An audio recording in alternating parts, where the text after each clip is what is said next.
Exercise 2.5 question number 3 and 4 हमने करना है। Right the real and imaginary part of the following numbers. ये जो नीचे नंबर दिए गए हैं इनके रियल और इमेजिनरी पार्ट लिखने हैं। अलग-अलग करके हम लिख देंगे। बहुत ही आसान सवाल है और शायद ही एक या आध नंबर का क्वेश्चन आएगा आपको, तो इस पे बहुत ज्यादा टाइम सर्व करने की जरूरत नहीं है। हमें पहले ही पता है जो आयोटा के बगैर नंबर लिखा हुआ होता है वो रियल नंबर होता है, वो रियल पार्ट होता है। जो आयोटा का कोएफिशिएंट होता है वो इमेजिनरी पार्ट होता है। भी इस पे ज्यादा टाइम सर्व करने की जरूरत भी नहीं है।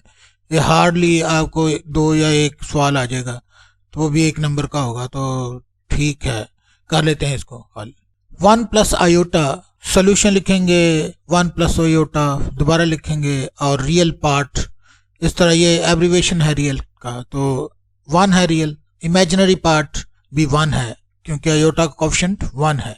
अब question number 3 part number 2, -1 plus 2 iota solution लिखा, -1 प्लस 2 आयोटा दोबारा लिख लेंगे और उसके बाद इसका रियल पार्ट -1 है और इमेजिनरी पार्ट 2 है। ये जो आयोटा का कोएफिशिएंट होता है वो इमेजिनरी पार्ट होता है। Question number 3 part number 3, -3 iota plus 2 solution लिखेंगे और उसके बाद दोबारा लिख लेंगे क्वेश्चन को, -3 आयोटा प्लस 2। हमें चाहिए तो ये था कि इसको एक बार इसकी जो कॉम्प्लेक्स नंबर की फॉर्म है उसमें लिख लेते हैं, लेकिन कोई खास जरूरत नहीं है। सिर्फ हमने को यही बताना है कि इसमें रियल पार्ट कौन सा है और इमेजिनरी पार्ट कौन सा है।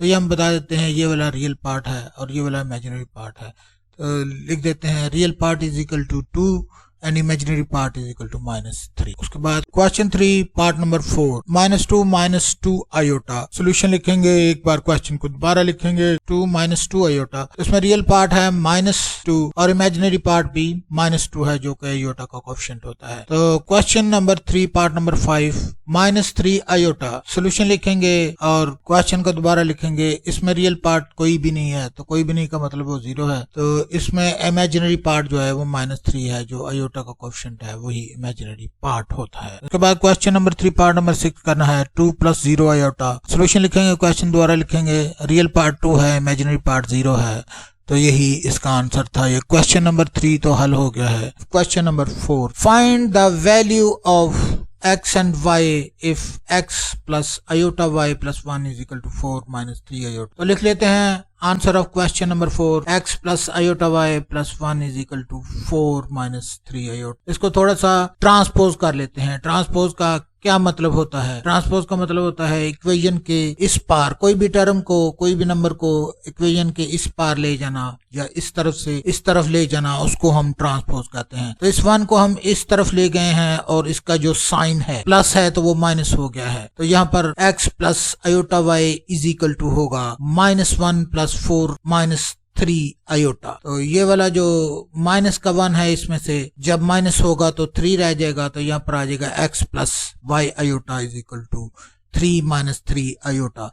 एक बार इसको हम इसकी फॉर्म में लिख लेते हैं, कम्प्लेक्स नंबर की फॉर्म में लिख लेते हैं। कम्प्लेक्स नंबर की फॉर्म में आयोटा जो होता है वो बाद में लिखा होता है और उसका कोएफिशिएंट जो होता है वो पहले लिखा होता है। तो यहाँ बदलते हैं और इसको कम्प्लेक्स नंबर की फॉर्म में कर लेते हैं। तो कर लिया है। अब हम ये इक्वालिटी की प्रॉपर्टी है कि जब भी इस तरह इक्वेशन बराबर होगी तो ये वाला जो हिस्सा है x का वो इसके बराबर होगा, ये वाला y का हिस्सा जो ये आयोटा का वाला हिस्सा है इमेजिनरी हिस्सा इसके बराबर होगा। तो x इज इक्वल टू 3 के बराबर है और y इज इक्वल टू -3 के बराबर है। तो यही इसका जवाब है। ये सारा के सारी एक्सरसाइज हल हो चुकी है। अब अगली वीडियो में हम 2.6 एक्सरसाइज को करने की कोशिश करेंगे।